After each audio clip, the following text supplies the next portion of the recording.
بانگەوازی هاوبەشی حیزبی کۆمونیستی ئێران و هەیئەتی ئیجرایی ڕێکخراوی کرێکارانی شۆڕشگێڕی ئێران ڕاهی کاریگەر بە هەموو توانامانەوە ساڵیادی ڕاپەڕینی شۆڕشگێڕانەی ژینە بەرز ڕابگرین. لە سەروبەندی یەکەمین ساڵیادی ڕاپەڕینی شۆڕشگێڕانەی ژن ژیان ئازادی داین.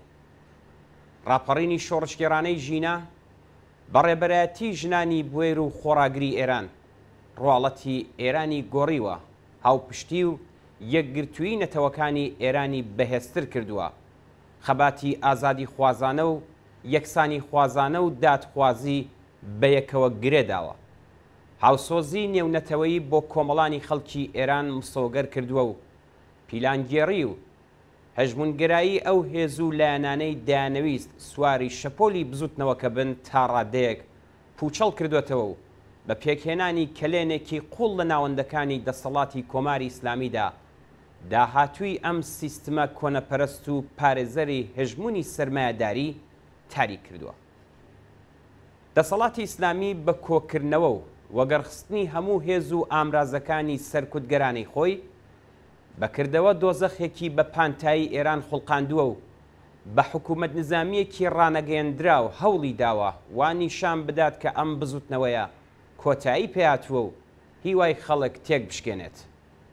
بەڵام بەردەوامبوونی خەباتی بەرینی کرێکاران، مامۆستایان، خانەنشینان، خوێندکاران، پەرستاران و کارمەندانی بەشی تەندروستی، دادخوازان، نەتەوەستەم لێکراوەکان و ژینگە پارێزان تەواوی ئەم هەوڵە دزێ و نامرۆڤانیان کردوتە بڵقی سەراو.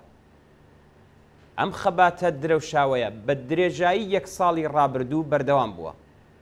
هەر بۆیە یادکردنەوە و بەرزڕاگرتنی ساڵیادی شۆڕشی ژینە جەختکردنەوەیەکی دووبارەیە لەسەر بەردەوامبوونی ئەم بزوتنەوەی کە تەنانەت بۆ یەک ڕۆژیش ڕانەوەستاوە. ئێمە لەسەر بنەمای ئەم بارودۆخە پشتیوانی خۆمان لە هەر چەشنە هەوڵ و کۆششێکی جەماوەری لە ئێران دەردەبڕین کە بە مەبەستی ڕێزلێنان لەم ڕۆژە بەڕێوە دەچێت.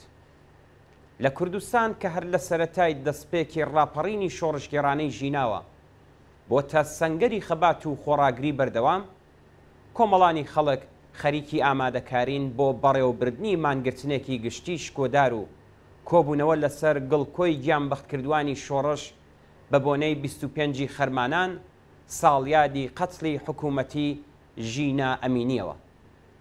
ئێمە داوا لە سەرجەم کۆمەڵانی خەڵکی ئازادی خوازی کوردستان دەکەین کە ڕۆژی 25 خەرمانان لە هەموو شار و شارۆچکە و گوند و پارێزگاکانی کوردستان لە ئاستێکی بەربڵاودا بەشداری مانگرتنی گشتی بن و بە کۆبوونەوە لەسەر گڵکۆی گیانبەختکردوان یادی ئەو ئازیزانە بەرز ڕابگرن.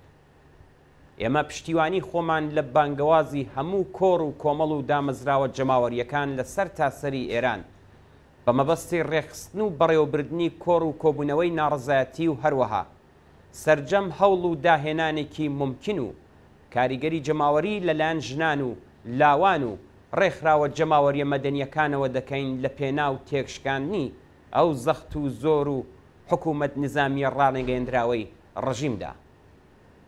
لە دەرەوەی وڵاتیش ئێمە پاڵپشتی و پشتیوانی خۆمان لە هەموو ئەو کۆڕ و کۆبوونەوە و ئاکسیۆنانەی کە لەلایەن 19 ڕێکخراوی چەپ و دموکراتیک و 27 ناوەند و دامەزراوەی جەماوەریەوە ڕێکدەخرێت دەردەبڕین و پشتیوانی لە کۆڕ و کۆبوونەوەی ڕێکخرا و لایەنە چەپ و پێشکەوتن خوازەکانی تر دەکەین.